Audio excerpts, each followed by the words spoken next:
નમસ્કાર દર્શક મિત્રો, @ગુજરાતમાં આપણું સ્વાગત છે।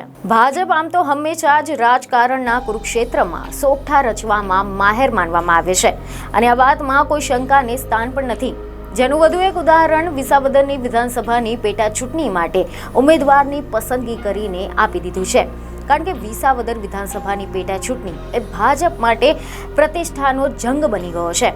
કારણ કે આ બેઠક પર 18 વર્ષથી ભાજપ જીતી શક્યું નથી। ગુજરાત વિધાનસભા 2022માં જ્યારે આમ આદમી પાર્ટીના ધારાસભ્ય ભૂપત ભાયાણી ભાજપમાં જોડાયા ત્યારે તેમને ટિકિટનું વચન આપવામાં આવ્યું હતું। તેવી જ રીતે કોંગ્રેસ છોડીને ભાજપમાં આવેલા હર્ષદ રીબડિયા પણ આ વખતની ચૂંટણીના દાવેદાર ગણવામાં આવી રહ્યા હતા। પરંતુ ભાજપે શું કર્યું?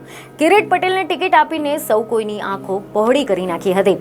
જોકે ભાજપના ખેલને રાજકીય નિષ્ણાંતો એક ખાસ સંકેત તરીકે જુએ છે। નિષ્ણાંતોના મતે ભાજપે એક ક્લિયર કટ મેસેજ આપી દીધો છે કે જૂના ભાજપના લોકોને જ ટિકિટ મળશે। તાજેતરમાં ભાજપમાં ભારે આંતરિક અસંતોષ ઊભો થયો હતો કે પછી આયાતી જે ઉમેદવારો છે તેમને વધારે મહત્વ મળવા લાગ્યું હતું। આ પ્રકારના અસંતોષને દૂર કરવા માટે કિરીટ પટેલને ટિકિટ આપવામાં આવી છે અને કિરીટ પટેલ શરૂઆતથી જ ભાજપની સાથે જોડાયેલા છે। મીડિયા અહેવાલો એવા છે કે કેટલાક નિષ્ણાંતોનું માનવું છે કે ભૂપત ભાયાણી આમ આદમી પાર્ટી છોડીને ભાજપમાં જોડાયા, પરંતુ ભાજપના મોવડી મંડળને એમ લાગ્યું હશે કે આ વ્યક્તિ આપણી સાથે સ્થિર નહીં રહી શકે। લોકલ સ્તરે કિરીટ પટેલ વર્ષોથી કામ કરતા હતા અને તેથી જ કરીને તેમના પર પસંદગીનો કળશ ઢોળવામાં આવ્યો છે તેમ લાગી રહ્યું છે। પક્ષ પલટો કરે ત્યારે જે ટિકિટ આપવાનું વચન છે તે કદાચ મૌખિક વચન હોઈ શકે છે, પરંતુ તેનું કોઈ ખાસ મહત્વ હોતું નથી। તો આ ઉપરાંત પક્ષ પલટો કરીને આવનારાઓને ટિકિટ આપવામાં આવે તો વર્ષોથી જે કામ કરતા કાર્યકરો છે તેમનામાં અસંતોષ ફેલાય છે।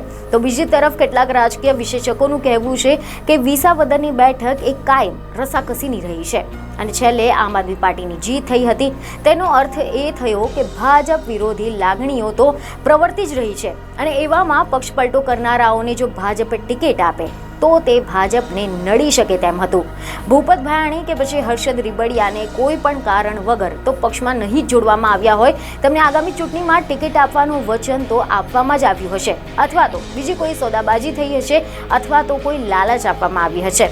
જેમ અર્જુન મોઢવાડિયા કોંગ્રેસના મોટા નેતા હતા, તેમને ભાજપે ટિકિટ આપી, તેઓ ચૂંટાઈ ગયા, છતાં પણ હજુ સુધી મંત્રી પદ નથી આપવામાં આવ્યું। તેથી કોઈ મોટી અપેક્ષા સાથે પક્ષ પલટો કર્યો હોવા છતાં પણ પક્ષ તેમનું કમિટમેન્ટ ન પાડે તેવું પણ બની શકે છે અને ભાજપે જે ખાતરી કરી છે કે ભૂપત ભાયાણી કે પછી હર્ષદ રીબડિયાને ટિકિટ આપો તો પછી ડિપોઝિટ પણ જપ્ત થાય, તેટલી હદ સુધીમાં લોકોમાં નારાજગી છે અને એવું લાગે છે કે ભાજપને ખાતરી છે કે ભૂપત ભાયાણી કે પછી હર્ષદ રીબડિયાને ટિકિટ આપવામાં આવે તો પછી ડિપોઝિટ જપ્ત થાય, તેટલી હદ સુધી લોકોમાં નારાજગી છે।